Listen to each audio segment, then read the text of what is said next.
Hello વિદ્યાર્થી મિત્રો, આજે આપણે ઓડિટિંગમાં અભ્યાસ કરશું કંપનીના મહત્ત્વના દસ્તાવેજો અને તેનું મહત્ત્વ વિશે.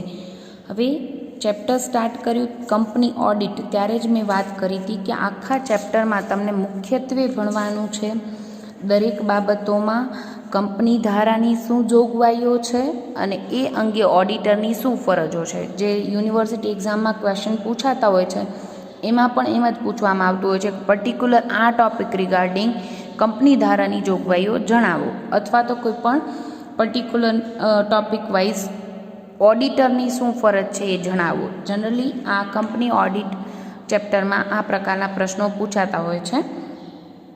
હવે અહીંયા આજે આપણે વાત કરશું કંપનીના મહત્ત્વના દસ્તાવેજો કયા કયા છે અને એનું શું મહત્ત્વ છે.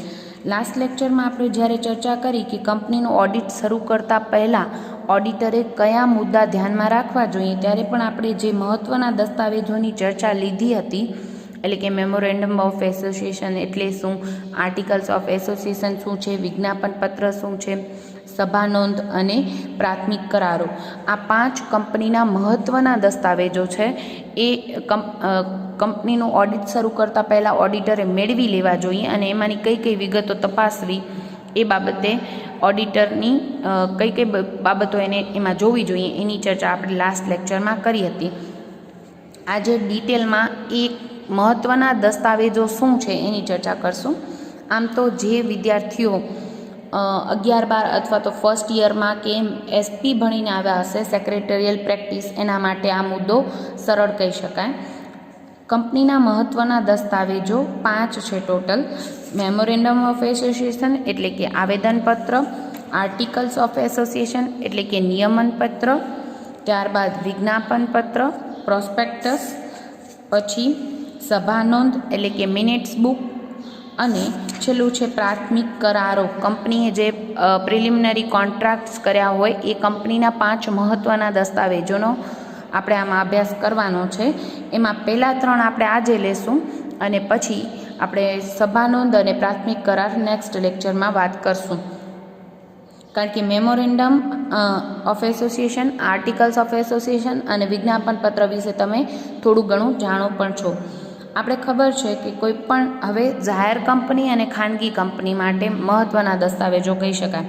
જાહેર કંપની હોય તો ઓછામાં ઓછા 7 અને ખાનગી કંપની હોય તો ઓછામાં ઓછા 2 વ્યક્તિ દ્વારા કંપનીની સ્થાપના કરવામાં આવે છે. તો આવા સંજોગોમાં કંપનીની સ્થાપના માટેની જે પ્રોસિજર કરવામાં આવે છે એમાં કંપની નોંધણીનું પ્રમાણપત્ર કોઈ પણ કંપની મેળવવું હોય તો પહેલે આ દસ્તાવેજો રજિસ્ટ્રાર સમક્ષ નોંધાવવા પડે છે.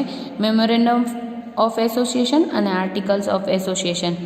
હવે જો ખાનગી કંપની હોય તો એના માટે બંને દસ્તાવેજો કમ્પલસરી છે, એટલે મેમોરેન્ડમ પણ એને બહાર પાડવું પડે અને આર્ટિકલ્સ ઓફ એસોસિએશન પણ બહાર પાડવું કમ્પલસરી છે.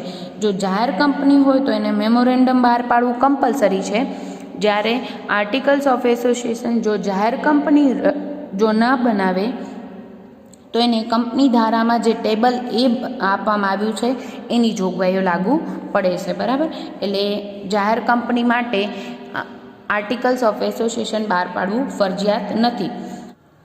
હવે નોંધણીનું પ્રમાણપત્ર મેળવવા ઉપરાંત ધંધો શરૂ કરવાનું પ્રમાણપત્ર મેળવવું હોય ત્યારે જાહેર કંપનીએ શું કરવું પડે છે, લઘુત્તમ ભરણાની એને જોગવાઈ લાગુ પડે છે. એટલે લઘુત્તમ ભરણું ન ભરાય તો જાહેર કંપનીને ધંધો શરૂ કરવાનું પ્રમાણપત્ર મળી શકે નહીં. તો એવા સંજોગોમાં એમને વિજ્ઞાપન પત્ર બહાર પાડીને જાહેર જનતાને શેર ખરીદવા માટે આમંત્રણ આપવું પડે છે. તો એના માટે વિજ્ઞાપન પત્ર જે બહાર પાડવું પડે છે એ પણ કંપનીનો મહત્ત્વનો દસ્તાવેજ છે. તે ઉપરાંત સભા નોંધ એટલે કે કંપનીએ શું કાર્ય કર્યું છે, જ્યારે સભા બોલાવાય ત્યારે જે એક વિગતનો દસ્તાવેજી પુરાવો લખવામાં આવે છે અને આપણે સભા નોંધ કહીએ છીએ. અને બીજો પ્રાથમિક કરાર એટલે કે કંપનીની સ્થાપના વખતે જે કરારો કરવા પડે છે એને આપણે પ્રાથમિક કરાર તરીકે ઓળખીએ છીએ. તો આ બાબત માટે આ 5 મહત્ત્વના દસ્તાવેજ માટે ઓડિટરે તપાસ કરવી પડે છે અને આ મુખ્ય દસ્તાવેજ ઓડિટરે તપાસવા જોઈએ અને એનું શું મહત્ત્વ છે એને ખ્યાલ હોવો જોઈએ. અને એના આધારે ખાલી હિસાબોની તપાસ નથી કરવાની, ઓડિટરે મહત્ત્વના દસ્તાવેજોની પણ તપાસ કરવી પડે છે. પહેલું આપણે વાત કરશું મેમોરેન્ડમ ઓફ એસોસિએશન એટલે કે આવેદનપત્ર. આપણે ગઈકાલે પણ વાત કરી હતી કે મેમોરેન્ડમ એ કંપનીનો પાયાનો દસ્તાવેજ છે. કોઈ પણ કંપનીનો પાયો શું છે? કંપનીના બાહ્ય પક્ષકારો સાથેના સંબંધો દર્શાવવા માટે મેમોરેન્ડમ મહત્ત્વનું છે. એટલે એમાં ખાસ કરીને 6 કલમોનો સમાવેશ થાય છે. એટલે કે નામની કલમ, રજિસ્ટર ઓફિસની કલમ, પછી ધ્યેયની કલમ, શેરમૂડીની કલમ, જવાબદારીની કલમ અને સ્થાપનાની કલમ. આ 6 કલમમાં કંપની સ્ટાર્ટ થાય ત્યારથી આયુષ્ય દરમિયાન કેટલા કાર્યો કરશે અને કઈ મર્યાદા સુધી એ કાર્ય કરી શકશે, એનું કાર્યક્ષેત્ર કેટલું છે એ આપણે આવેદનપત્રથી ખ્યાલ આવે છે. એટલે મેમોરેન્ડમ અને આર્ટિકલ્સ કોઈ પણ કંપની શું કરી શકે મહત્તમ એ બધું દર્શાવતા, એટલે કોઈ પણ શેર હોલ્ડર હોય એને જોવું હોય તો એને ખ્યાલ આવી જાય કંપની શું કરવા સ્થપાયેલી છે અને શું કઈ કઈ વિગતો માટે એ જવાબદાર છે એ એને ખબર પડી જાય. આમ કંપનીનો પાયાનો અને ખૂબ મહત્ત્વનો દસ્તાવેજ છે મેમોરેન્ડમ. એ એમ કહી શકાય કે અમુક ચોક્કસ નામની કલમ માટે અમુક ચોક્કસ નામની અમુક રાજ્યમાં સ્થપાયેલી અમુક શેરમૂડી ધરાવતી સભ્યોની નક્કી કરેલ જવાબદારીવાળી અને નિશ્ચિત ઉદ્દેશ માટે તેમાં સહી કરનારાઓ દ્વારા સ્થપાયેલી કંપનીનું સૂચન કરે છે. આમાં 6 કલમોનો અર્થ આવી ગયો.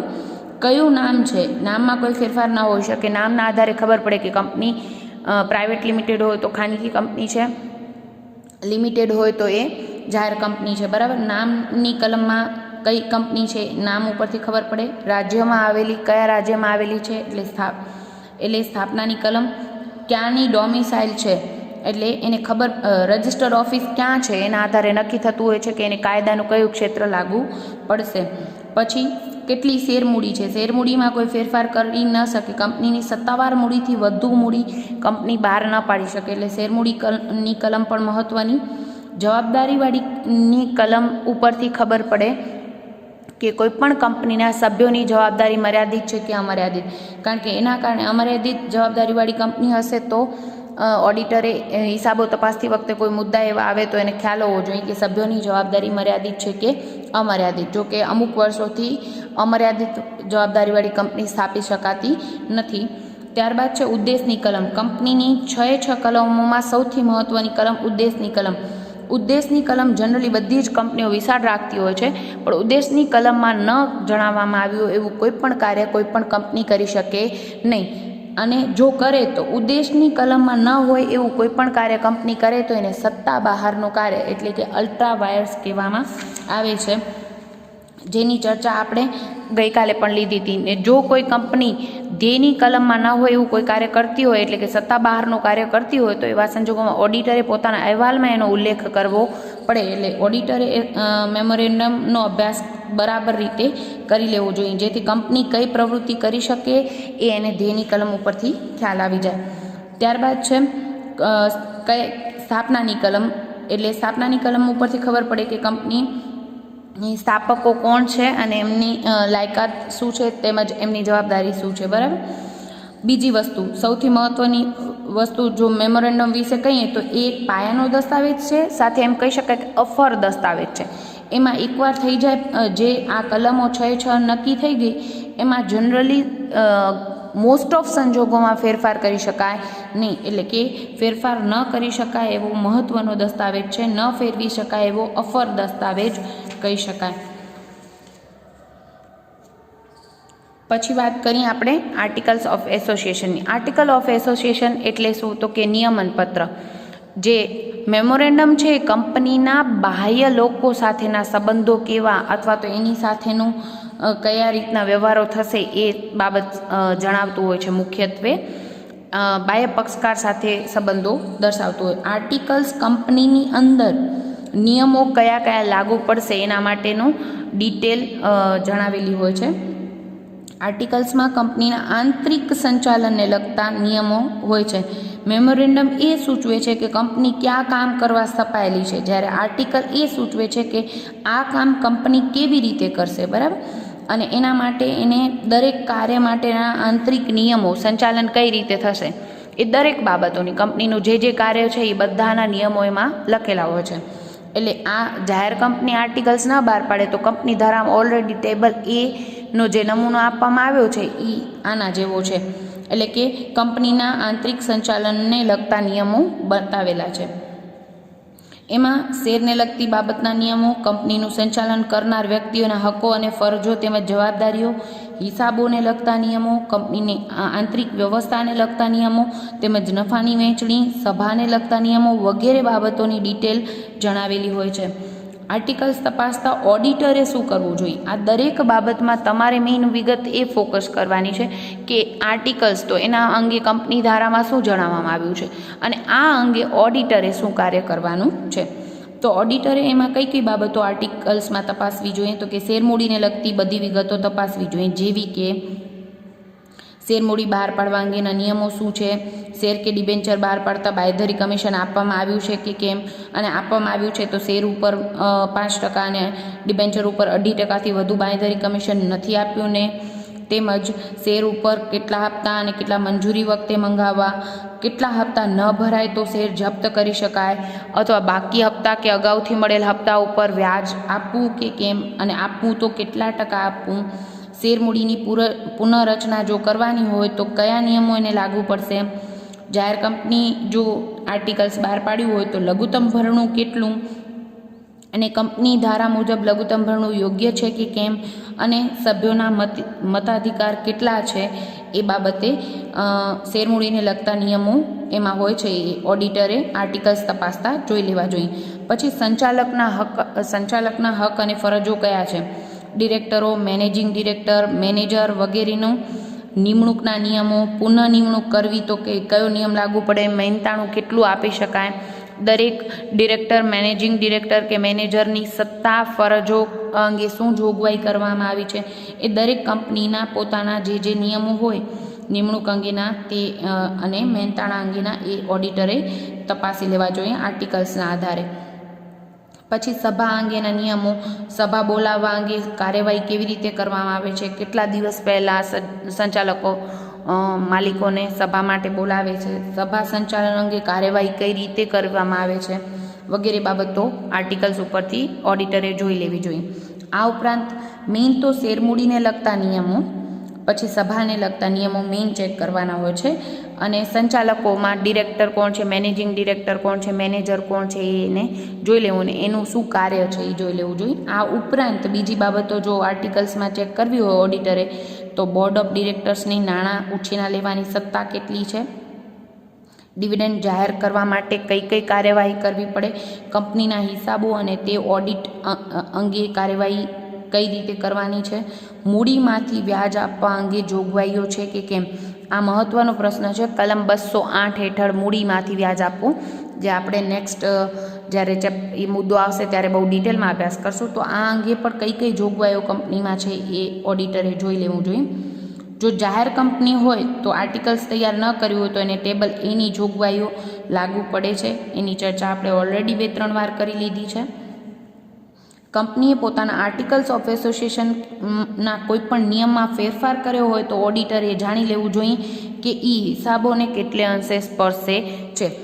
આપણે જોયું એમ આવેદન એ અફર દસ્તાવેજ છે, આવેદનપત્ર, એમાં ફેરફાર કરી શકાય નહીં, જ્યારે નિયમનપત્રમાં ફેરફાર થોડી ઘણી અંશે કરી શકતી હોય છે. એટલે આવેદનપત્રમાં પણ ફેરફાર થઈ શકે, પણ એ જનરલી અફર દસ્તાવેજ છે. પછી જો ફેરફાર કરવો હોય તો બહુ જ લાંબી પ્રોસિજરમાંથી કંપનીઓએ કરવી પડતી હોય છે. બરાબર.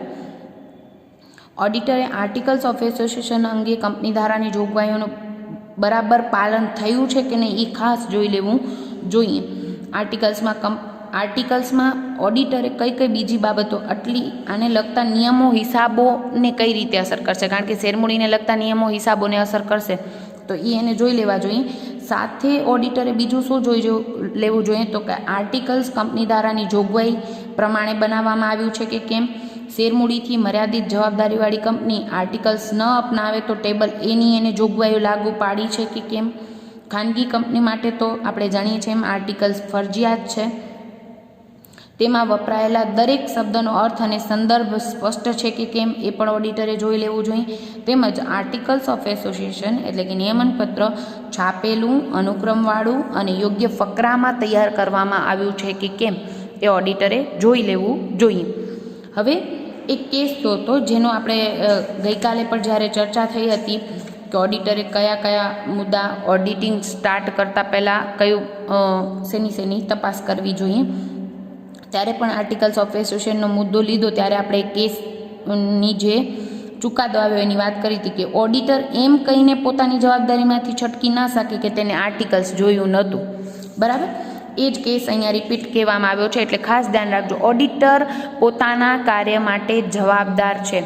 એ કોઈ પણ બેદરકારી બદલ એને સજા પણ થઈ શકે. તો આવા સંજોગોમાં એક કેસ થયેલો Leeds asset building and investment society limited versus સેફર્ડનો કેસ. એમાં ઓડિટર એમ કીધું કે મને આર્ટિકલ્સની આ બાબતની જાણ નથી.